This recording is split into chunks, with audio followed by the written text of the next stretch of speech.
Matryoshka.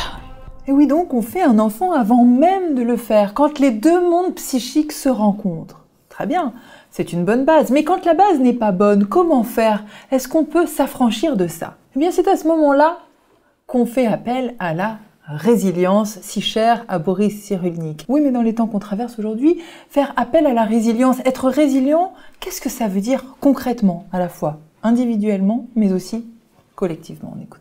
La résilience, c'est le contraire de la soumission. La résilience, c'est un concept anti-destin, puisqu'on peut agir sur le milieu qui agit sur nous.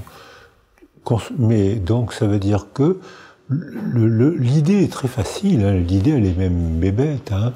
Oh, Comment revivre le mieux possible après une blessure? Ce qui est difficile, c'est de découvrir les facteurs qui nous permettent de vivre le mieux possible après une blessure. Alors, il y a des facteurs individuels, sachant que l'individu est une illusion occidentale, comme me l'ont expliqué beaucoup d'amis africains ou asiatiques. Pour nous, l'individu, la personne est devenue une valeur suprême. Donc on commet des fautes de relation avec les bébés, croyant que la personne est une valeur suprême. Quand un bébé arrive au monde, on lui fait sa chambre, ce qui est une faute écologique, parce qu'un bébé a besoin du corps de sa mère et d'une présence sensorielle autour de lui. Il n'a pas besoin d'une chambre bien décorée. Il a besoin d'une mère, d'un père, de bruit, de paroles familiers.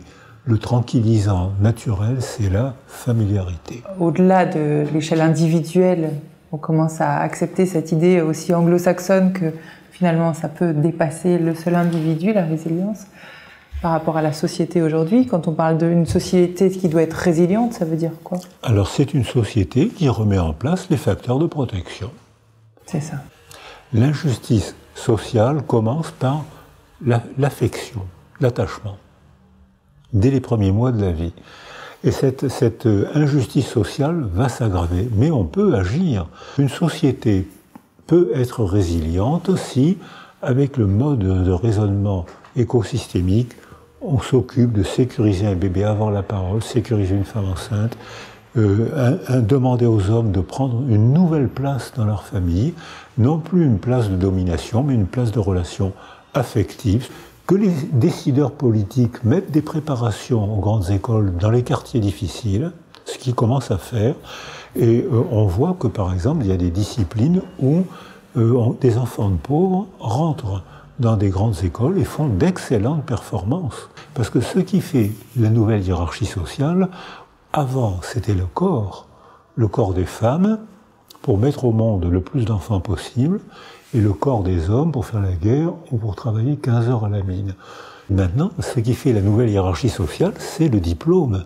La nouvelle aristocratie, c'est l'aristocratie du diplôme. C'est plus l'aristocratie du sang bleu, c'est plus l'aristocratie de celui, pas de celle, qui servait se servir d'une arme. C'est fini ça. Maintenant, c'est l'aristocratie du diplôme qui fait la nouvelle hiérarchie. Ça va aussi nous obliger à remettre en cause les fondements de notre société. Mais la résilience appliquée aujourd'hui à la pandémie qu'on traverse, ça veut dire quoi quand on dit il va falloir être résilient? Alors il faudra déclencher un processus de reprise de développement pour de nouvelles entreprises, de nouvelles relations à l'intérieur des entreprises, parce que qu'est-ce qu'on a constaté dans les milieux soignants aujourd'hui? C'est que les petits métiers avaient une très grande fonction de protection. Et qu'on a sous-estimé les aides-soignantes, on a sous-estimé les brancardiers, on doit leur donner une formation qu'ils réclament. Ils veulent avoir une formation continue. Un jeune qui rentre dans l'aventure sociale et affective et sexuelle aujourd'hui, ce jeune-là, on sait qu'il va avoir 6 à 8 métiers différents et 3 ou 4 couples différents. Ce qui n'est jamais arrivé dans l'histoire humaine. Donc il va falloir qu'on repense les métiers, la formation continue. On a proposé de la valoriser puisqu'on va changer de métier. Il faudra donc pendant 1 an, ou même pendant qu'on ait un métier, on commence à se préparer à un autre métier. Donc ça veut dire que les valeurs, l'éthos, la hiérarchie des valeurs a complètement changé. Il va falloir s'y adapter, les faire vivre ou répéter, retrouver les rapports de domination. La guerre est un prétexte à retrouver les rapports de domination.